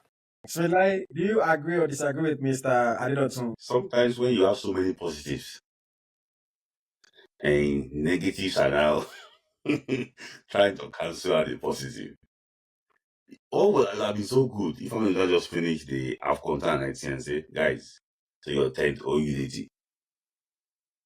But from 2019, when has Ahmed Musa scored a goal for Nigeria? You will come and play 2 minutes, racking up caps. All right, 20. All right. If he reach 200, maybe he's going to retire. If he reach 200, for me, all those things are not really helping him, in my opinion. But I can see the argument about scoring 4 goals at the World Cup. He gets the way they perform well. I get Nana and wife. So well, also he scored against Iceland too, But what I just see basically is that we're not putting him in the NPFL. Because he's not in the NPFL. It's just that the Super Eagles is fair because of the talents we have here. That's my opinion. I just think that the club career is nothing to write home about. CSK did not CSK for him that much. You don't do it yourself. He will come and do well for like a month or two. The other time will not perform anything. The time I had been performing well is in Kano Pillars. The first time in Kano Pillars, he did so well. This time in Kano Pillars too, he's also lighting up the league. So sometimes I will see him commissioning some things. So in during when Kano Pillars is playing, not playing the game, but at least he's still a player of Kano Pillars and he's doing well. So the negatives are just too much. For me, Super Eagles is just fair enough. I have to agree that Super Eagles is fair. I'm also tempted to say, how can we not put the most capped player of all time in the world class category? But like you mentioned, a lot of those his caps, with all due respect to him, were fairly fraudulent caps. We know that if they were not just putting him there, he would be second highest. He wouldn't necessarily be the highest. He was just racking up those numbers that he didn't necessarily deserve. And he tainted his legacy, he tainted his reputation. That's just the reality. But like Olu also mentioned, that 2018 World Cup, I was talking earlier about Amokachi's famous celebration. I think that Musa celebration where he spread his arms out like an eagle and he was, running down that field after scoring against Iceland is a celebration that is going to be remembered for a long time. And for the fact that that's the last time we played at the World Cup, we have to hang on to that joy, because we don't know when next we're going to feel the joy again. But he tainted his legacy by just sticking around way longer than he should have. I know that it's not very easy for people to step back, leave the limelight when you've been revered and you think you're a superstar. But if he had left, maybe he could have made the world class and wouldn't be looking at all these negatives. But I have to agree, I think Super Eagles is fair because there are at least three other players left on the list that I think might be more deserving of the higher positions than Ahmed Musa. Olu, it's over to you now. Who's your pick and where are you placing him? The bull, Daniel Amokachi. I think this is a player that served Nigeria very well in all aspects. I mean, when you look at his record for the national team, winning the AFCON, Olympic gold medalist, telling contributions throughout both tournaments when you watch the way he performed, someone that played with a lot of heart. We also know he's made his dues in terms of, trying to help the team as a backroom staff member. We also know he won the FA Cup for Everton, played for Besiktas, won the Turkish Cup. But I think this is a player that you have to give him his dues in terms of commitment to the national team and delivering. He didn't score more than 2 goals in any year for the national team, but he always scored decisive goals. He scored 2 goals in the World Cup, one against Bulgaria, one against Greece. We all remember the dancing celebrations, and I think this is just a player that, when you talk about a player that is committed to the national team and can impact the importance of what it means to be a super ego, I think Daniel Amokachi embodies all of that and much more. So I want to put Daniel Amokachi. To be honest with you, because I initially thought we were going to give Musa that last good spot, I'm not really sure where to place Amokachi. I would say he's on the he's definitely world class for his achievements for the Super Eagles, in my humble opinion. But when you look at his club career, you could maybe make certain deductions there for someone like a Finidi George. So I just want to play it safe, and I will say that Amokachi goes into the world class category for me. But an absolute inspirational leader, an example of what it means to wear the Nigeria jersey and represent it with pride, in my humble opinion. It's the world class for sure. Although if you are saying his club career, I think his club career, Amokachi was third African player of the year, 94, 95, 96. Yeah. Amokachi won even Ebony Award in Belgium, like 2 times, 30 times. This was a guy that started playing from high school. He was 17 years when he first played for Nigeria, 1990. Daniel Ofe Amokachi. And that guy came, it used to be Sia and Yekini. Amokachi came and benched Samson Sia, a very skillful Sia, a technical member of the team. And mind you, when they changed Champions League, Champions used to be UEFA Cup. When it was changed, first ever goal. And look at what happened even when it was Everton. The coach was supposed to bring him on, but he don't know. He's not saying, oh, and coach come to goals. Darren Makashi, if not for injury, that's another player that injury actually cut short his career. And when he moved to Turkey, Besiktas, he did well. But injury also affected his career. But I will definitely agree with Olu and put him world class. I really agree with Olu and put him world class. And mind you, his goal at his goal 1994 happened to be First Bank advert. Remember that goal? First Bank goal, yeah. And because all the Danny Makashi was a delight to watch when he was playing, especially when he scored. And I always tell people, Kanu shot brilliantly at the AFCON, but if you go and or the Olympics, go and watch Olympics, the driving force for Nigeria to win that Olympics was Amokachi. Even when Brazil was leading, you will see the way he was charging everybody, come out. Even Teslim told us that Amokachi made them to win that Olympics. But guy, why do they fear? No, now come. So I would definitely, if not for some players here, I would have put him goals. I will give him world class. So Mr. Adedotum agrees. So we're going to put Daniel Amokachi in the world class category. That means that we now have 4 players in GOATs, we have 4 in world class, we have 4 in Super Eagles, and we have 2 in MPFL. So even though nobody wants to pick MPFL, ultimately, if we fill up the other spots, we'll have no choice. But Smilai is your pick. So who are you going with and where are you placing it? I'm going to pick a player that a lot of people think I hate because I campaigned that he should not be given Super Eagles coaching job. But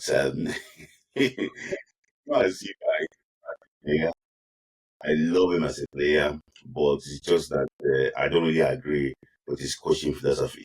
So he's a player that came before Kevin De Bruyne, a player that came before David Beckham, and that's actually what Finidi George, a lot of people don't know how good Finidi George was, and to just summarize it, go and ask Louis Van Gaal, he will tell you exactly thick.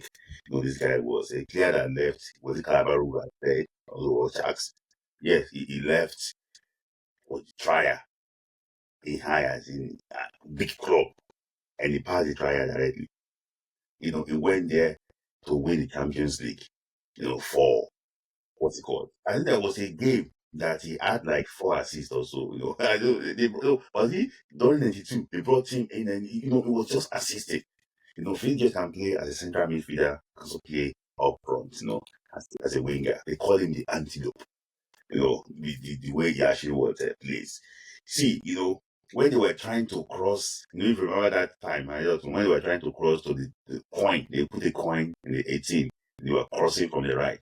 Finidi George was back on those coins, to tell you that spot on, right, left foot, spot on, And when you talk about Balloon or to domination, a player that have gotten into that category, get dominated, actually was Finidi George. But unfortunately, he did not win the African Player of the Year. That was one thing, a Champions League winner, an AFCON winner. I think he's still fighting with Bonfrey because he didn't take him to Olympic Games 96. So for me, a player that achieved nearly everything, for Nigeria, he won AFCON gold, AFCON silver, AFCON bronze medal, Champions League winner. He was on the verge of joining Real Madrid, from Highlands, but that transfer, maybe they thought Real Madrid, but instead, Real Betis. So maybe Real, I confused. I confused. So, but for me, a player that I've loved to put in a world class category, but if you look at how great this guy was, for me, I look at the names here. and I'm bent on like picking this guy as in the GOAT category. I just think that he's that good. He's that good. Like Finidi George is that good. So in the GOAT category for me. And it sounds like Olu has already agreed with you that Finidi George. No, I totally agree.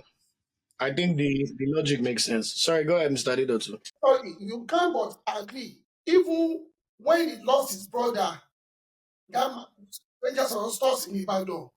The guy was still committed. He still came and was showing they are playing brand for Nigeria. He was so committed. Bro, I would never hesitate to put in GOAT. At least be like 100%. I think also for my age, I'm very lucky that when I was born, I was still on the cusp where I could watch Finidi enough to understand how big he was and how important he was for the national team.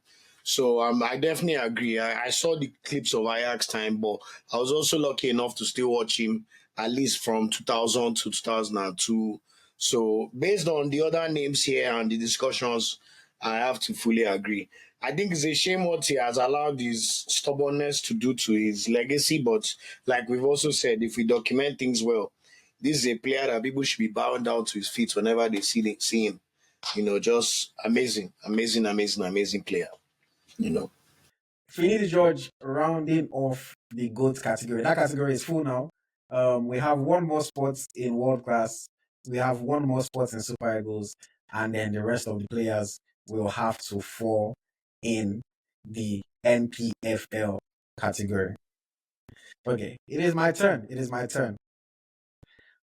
For me, this time I am going to go with a player that I enjoyed watching play for both my club and for the Super Eagles of Nigeria. I feel like he had a relatively slow start to his club career, going on multiple loans, but eventually became a key player for Chelsea, playing under Antonio Conte. Ended up winning the English Premier League, went on to win two UEFA Europa League titles, won an English FA Cup as well. And I mean, we cannot forget that he was also part of the AFCON 2013 winning squad. He's a player that delivered for us, scored our lone goal in 2018 against Argentina when we fell to a 2-1 defeat.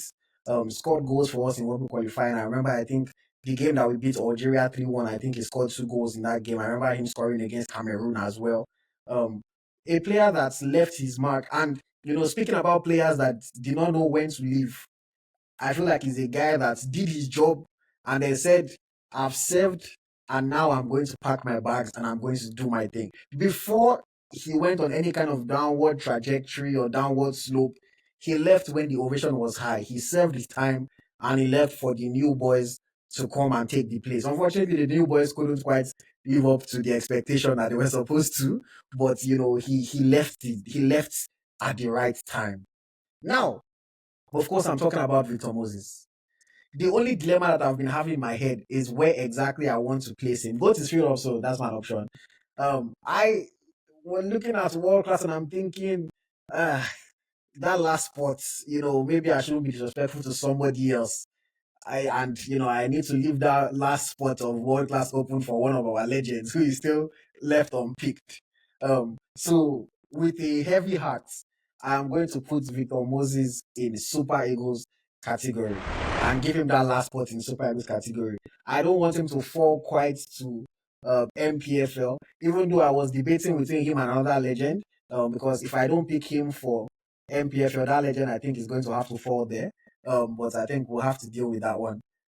For me, I just think that what he did for Nigeria served his purpose, did well at the World Cup, did well at the AFCON, and also at club level, won 2 European trophies, won the English Premier League. This is a guy that has over 200 Premier League appearances. And also when he went to Russia, he was still able to win a cup in Russia as recently as 2022. I'm going to put Victor Moses in the Super Eagles category. Like, do you agree or disagree with me? World class. World class.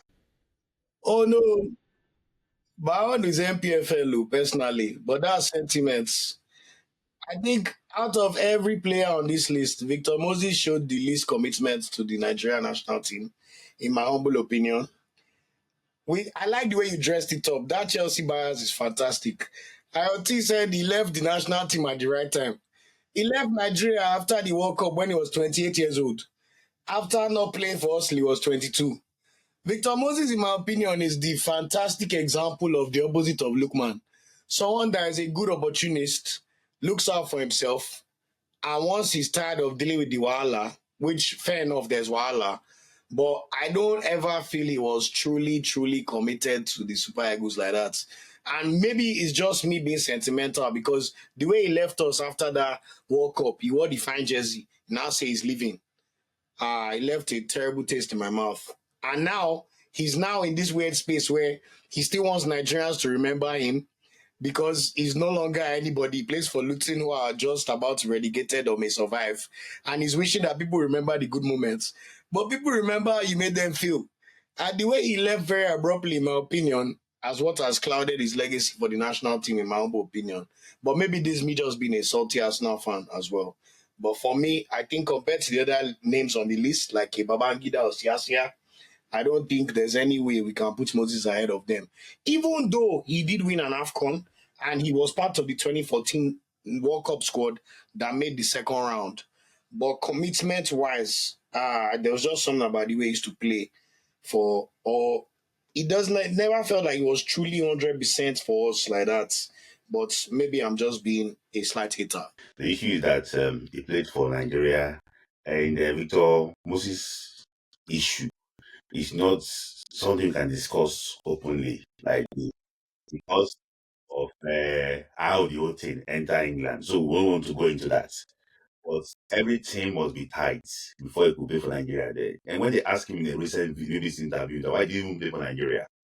He said that that's my country. Don't ask me why. He's just a guy that I remember the preview towards the AFCON 2013. They said that if he's not going, there's no point in we going to the AFCON. Yes, that's what they said. If he's not going, and you should remember what he did during that AFCON. Remember we were the verge of crashing out on the group stage against Ethiopia. Look at the game against Algeria in New York.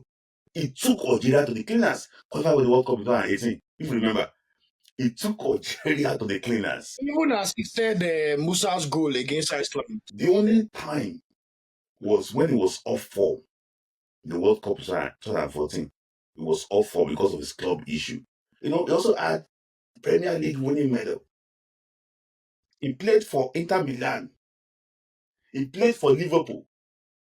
He played for all these clubs. So that's why I just think that in fact, these Super Eagles were suffering mainly because there's no Victor Moses. No winner, no game changer. So if I disagree with Super Eagles, I think he should be world class. I think the short time he played for Nigeria, Victor Moses was so important for that Super Eagles team. So, Mr. Littleton, do you agree or disagree with Victor Moses in the Super Eagles class? I am of the opinion that Victor Moses should be world class because the 6 years he played for Nigeria, he served Nigeria meritoriously.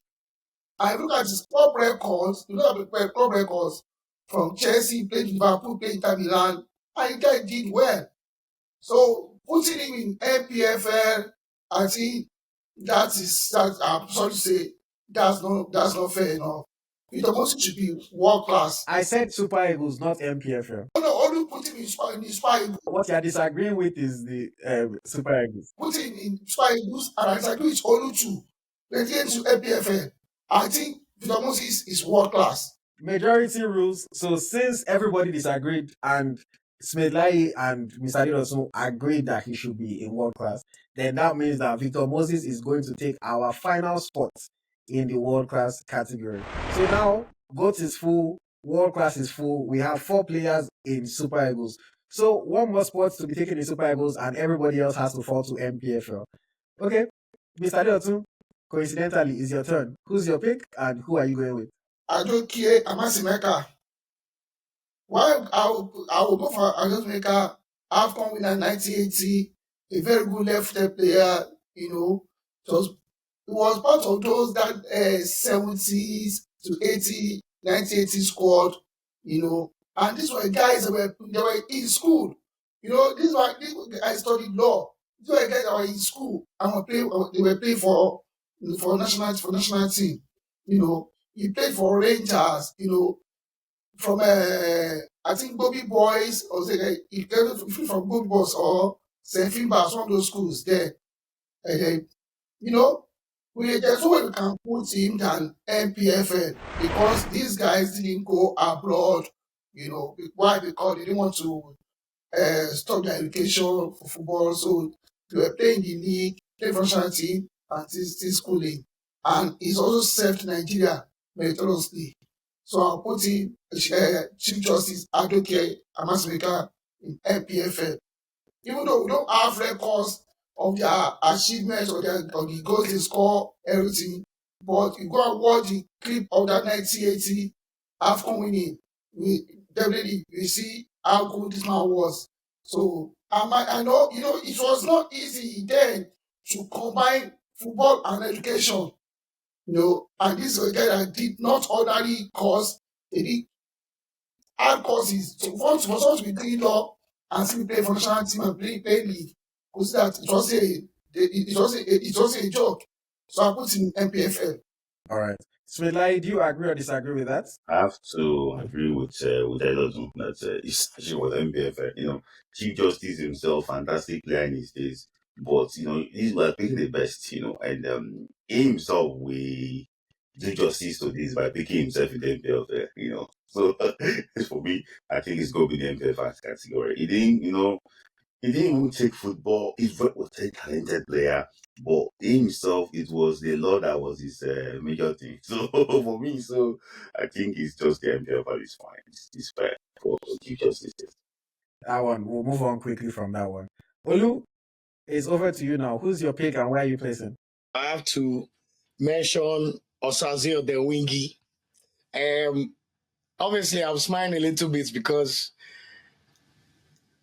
part of why I love Osazio Dewingi too is I watched him in 2004 AFCON when I was 11 years old. A lot of us, our heroes in football, are who we watched as kids or teenagers. And I remember in my boarding school going to find one window to watch Nigeria versus South Africa AFCON.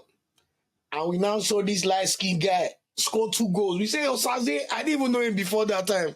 I know he scored in the qualification. But it felt like he just came from nowhere and was like this new star of the national team with Utaka and the Okochas of the world. And he was just a very exciting footballer. I think Odemwingie is one of those players that is a victim of bad circumstance because when you look at his commitment to the national team, Odemwingie played 65 games for Nigeria. It's a shame that the one time where his commitment was in doubt was when he was fighting with Coach Stephen Keshi and ended up missing the 2013 AFCON where he could have won a medal. But this is a player that, even while playing in the Prem or for Locomotive, insisted on going to the Olympics in 2008, won a silver medal for Nigeria. We know he won AFCON bronze 3 times, 04, 06, 2010. He was Premier League Player of the Month 3 times. He might not be a player that would have necessarily scored 20 like Yakubu, a bit streaky at times. But when Osaze was on form, there are not that many better players to watch or enjoy the way they play. And I think his career is quite poetic in the way he started. His first goals for Nigeria in 2003, AFCON qualifier. But the one I remember is South Africa. But then his last goal for Nigeria, he ended up making amends with Stephen Keshi. Stephen Keshi brought him back into the fold for the 2014 World Cup. He took us to the round of 16. And guess what? When we beat Bosnia 1-0, who scored the winning goal?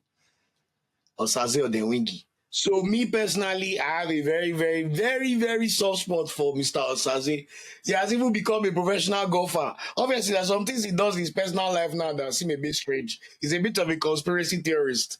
But based on football, oh my God, Osaze still makes me dream and really excites me. And I think he was one of the first players that, despite being born abroad, Uzbekistan, I know he grew up in Nigeria, so it's not necessarily the same. But I think he made a big difference in terms of the perception of how people view dual national players within the national team.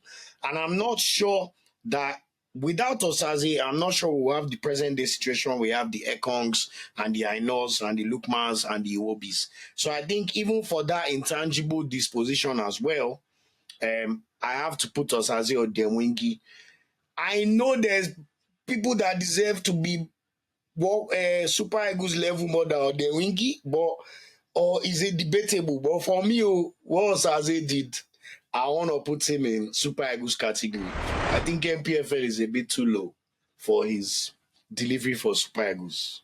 I agree with Olu, but I will say this maybe because I happen to be a local coach and a grassroots coach. Lagos State FA Cup year 2000, it was that way Martins played for us. I will play against AS Racing. That's Osase's youth team. Come and see the match, Martins versus Osase. So when I saw the two of them together in national team, I was like, look at irony of life.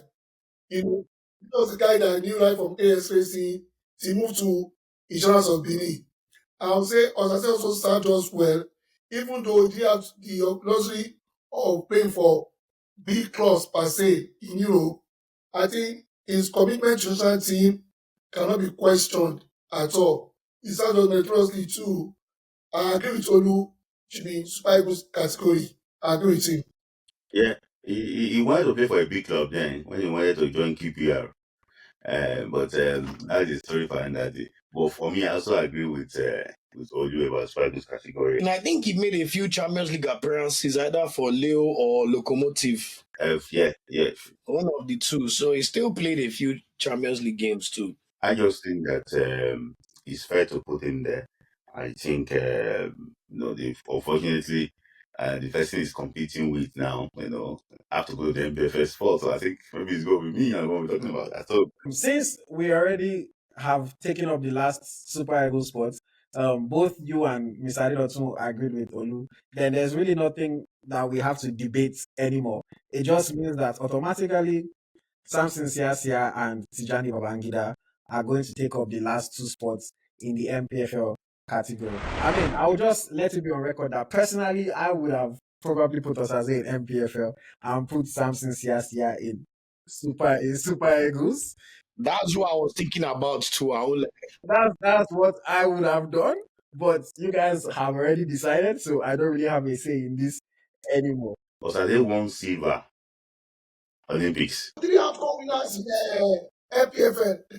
So let me say something about that Siasia. Siasia, no matter how good I would say, I just think that one of the things that he sabotaged the late Rashidi Yekini in some situations. And that's why he lost his position in Super Eagles. In fact, it was the one that made our World Cup qualification in 1994 so difficult.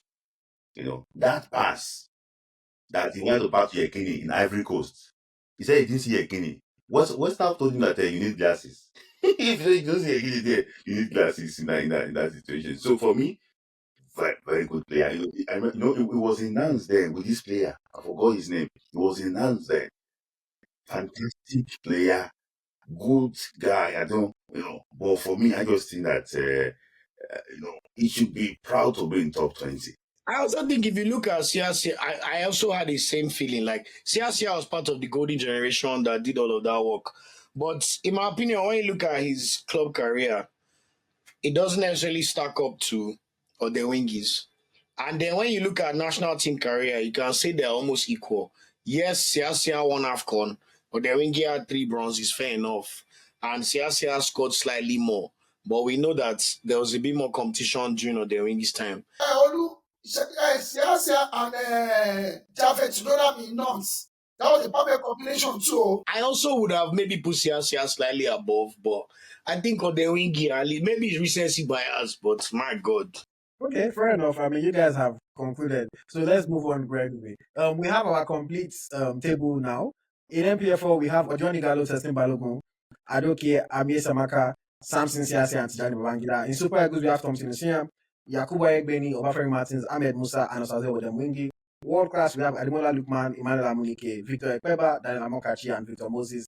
And then in the goals category, we have Rashidi Yekini, Victor Osimhen, Segun Odegbami, Nwankwo Kanu, and Finidi George. Now it is time for us to quickly pick our top 5 from 5 all the way up to 1. So we're going to take it continuously in turns like we have been doing, but we have to pick 5, 4, 3, 2, and then 1.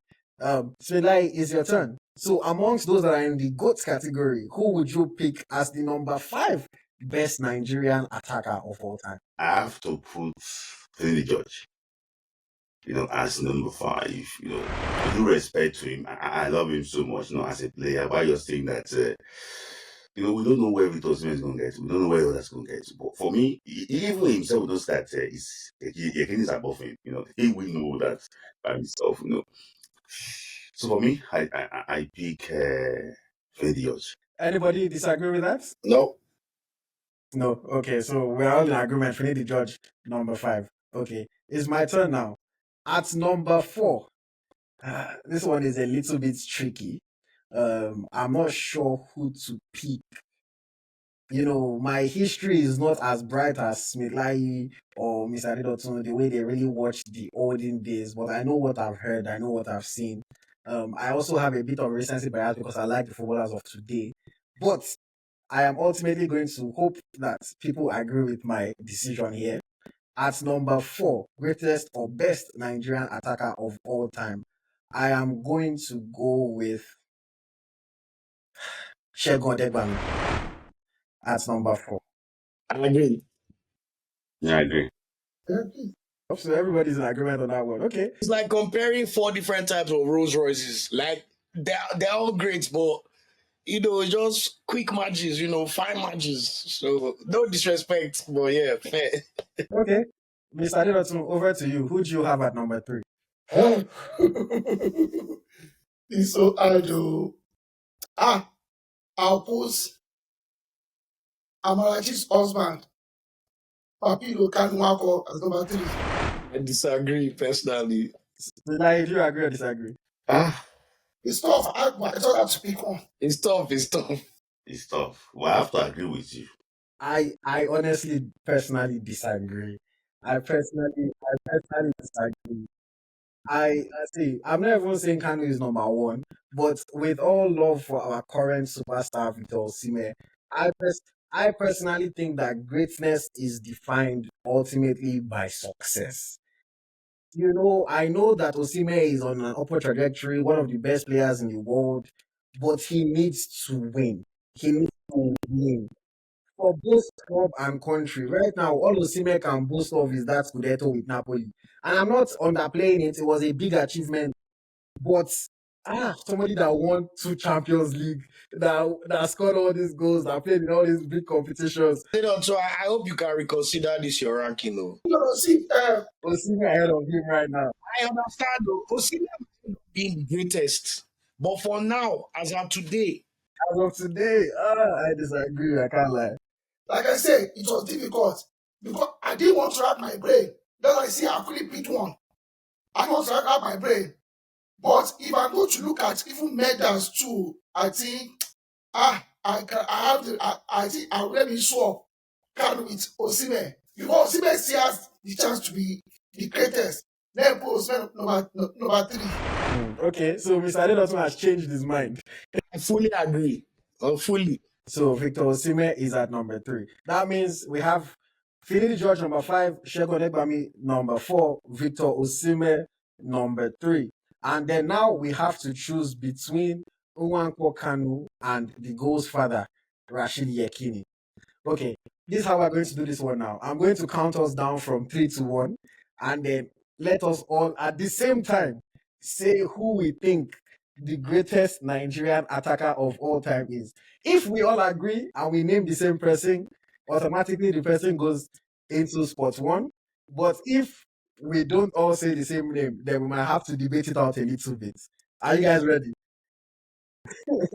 Are you guys ready? Okay. The greatest, the best Nigerian attacker of all time. 3, 2, 1. No. Rashidi Yekini. Okay, Olu, you are the only one that is saying Kanu. So give us very quickly, Olu. You have 1 minute to turn us around. Give us your rationale for Nwankwo Kanu. It's very simple. Guys, look, no disrespect to Rashidi Yekini. I think it's basically 1A, 1B. Yakini is the gold daddy for Nigeria. He did everything for us. But unfortunately, when we talk about legacy, what we can see, what we can hold, the the transcending effect you make as a footballer, not just in your own country but abroad, in all locations of football. You go to Brazil, go to Tanzania, go to Antarctica. Everybody's aware of Kanu's impact on football. To be that leggy and to score all those goals, fantastic ways, win all those trophies. There is nothing Nwankwo Kanu did not win. Club and country, everything. I just think like when you really talk about a player and what it means as a legend, he was even voted into the FIFA Fifth Pro, all these legends and list of stuff. And no offense to Yekini because we know he's really the good striker in terms of scoring. But impact, we have to give Kanu number one, just personally. But I can understand as well if he's number two. But that's my argument. I just agree slightly about Kano. Because I just think that I like Papillo. But Papillo never scored for Nigeria in a major tournament before. So But with Nigeria is more known for the Summer Olympics than anything in our history. I know it's not officially FIFA, but that's literally what is. We're still eating off the Olympic win till today. And it was I love Kano so much. But one thing that even if Kano is listening to this podcast now, we agree that nobody, in fact, come close to Rashidi Yekini. And he came when European football was not like this. If Yekini, I don't want to use the word if, but it's just like a player that came before his time. But despite coming before his time, he scored all manner of goals. Right from he played his first for 1984 in Ivory Coast to 88 in Morocco, 90. It was in 90 in what's it called in Algeria, 92 in Senegal, 94, 98 World Cup. all the big moments he was there. He scored Nigeria's first goal at the World Cup. Remember that celebration in the touching the net. I think he won three silvers. 84, 88, 90. Yeah, and Okay, can we put it like this? If we look at Super Eagles' career only, I don't think there's any doubts. Yekini is good. But if we are looking at their impact in club football too and wider football, that's where my Kanu argument stacks up. Olu, Yekini's goal career at Sporting Gijon. Go and check it. He already he brought Victoria Tetuba from Division 2 in Portugal to the first division. Even his goal record has not been met over there. Mr. Adedotu, if we are being honest, that's the equivalent of bringing Switch Town to Premier League today. No, wait. Olu, like I said, during their time, the zeal to move out, to go and play abroad was only that year. Yekini was only getting to his peak by the time he left for Europe. So, like I said, all his goals in Abela Babes, African Sports, 2 times before African, then Nigeria players go to call over African Sports. All his goals were not recorded. They were not recorded. he scored goal like no man's business. National. See, another thing I want to mention basically about him was when nowadays now we're talking about Arsenal and Chelsea big clubs, but then there were some big clubs, but they're not that big for any longer. Clubs like Brondby, FC of Denmark. Bromby, yeah. Is it Ferencvaros? There was one club in Hungary. Also, Hungary. Yes, Star Bucharest, all those kind of teams, right? thank you, Star Bucharest. So we had this. Those Dutch league, Denmark league was very strong. Portuguese league was very strong. We had this Benfica strong team then. So it wasn't about Premier League, but because the tide changed slightly to Premier League Serie A towards the end of 90s. I was playing small devil's advocate because Portugal until Figo's time they were very useless for like 40 years. So I was just trying to, but I fully agree. Let me not sound like I'm going against the grain here. I just think it is a worthy debate, guys. But ultimately, you're right. As far as good striker, I don't think there's any debate about Yekini. I'll just say when we look at the other aspects, I think Kano has a very, very good case for also at least a discussion. I will say this. Olu, I like you making a divisive opinion because, in all honesty, like I see where you are coming from. I mean, I'm the same person that said I think greatness is defined by success, and Kanu is the most successful. Kanu won everything that he could win. Really, two-time African Player of the Year. Yekini only has one. Um, so when you look at all these things, Kanu is definitely a worthy adversary. I feel like maybe our brains have already been wired based on all the media we've consumed, everything we've heard from people that watched him, to believe that Yekini is the greatest. We've always heard that. But It's a worthy debate, is all I'm saying. Like you said, bro. yeah, it's a worthy debate. Maybe And I think those Kanu intangibles, bro, they are so key. Like Kanu can go anywhere in the world today. They will know who he is. Because of even though Yekini did the World Cup stuff and all that, Kanu was just a transcendent player. Like I can't explain it. Like even though I said Yekini, for the sake of debates, for the sake of people that are watching, I'm going to switch and be on Olu's side so that it is 2-2. So that it is 2-2. And we will have Yekini as 1A and we'll have Nwankwo Kanu as 1B. Okay, so there we have it, guys. There we have it. So we've come to the end of this fantastic video. I hope that everyone that has watched and stuck with us throughout has thoroughly enjoyed, entertained, and of course, I hope that you have learned a lot of history, a lot of knowledge about our Nigerian players from several generations. And just to recap, our top 5 greatest, best Nigerian attackers of all time. In number 5, we have Finidi George. Number 4, we have Segun Odegbami. Number 3, we have Victor Osimhen. Number 1B, we have Nwankwo Kanu, and number 1A, we have the Ghost Father, Rashidi Yekini. before they tackle you in the comments, Osimhen, we know that his career story is still being written. Let them tackle. Let them tackle. And I want to say a fantastic, show. Thank you very much to my guest. As always, Mr. Adedotu, a pleasure having you and sharing your knowledge. Thank you. Thank you so much for having me. Olu, thank you very much. Thank you so much, my friends. Sorry for missing the last one, but I've had a fantastic time. Thanks so much. This has been great. And Melai, last but not least, thank you very much for sharing your time and knowledge with us. Thank you. All right, guys, there you have it. This has been ET Ranks, the greatest, the best Nigerian attackers of all time. In the next video, we are going to be ranking the greatest Nigerian players of all time, regardless of position. It's going to be difficult for us to even create a 20-man shortlist, but we are going to have to. We're going to have to do it. And of course, if you want to watch the previous episode where we ranked the best midfielders of all time, just click the link on your screen. I hope you guys enjoyed it, and we'll see you on the next video. Bye-bye.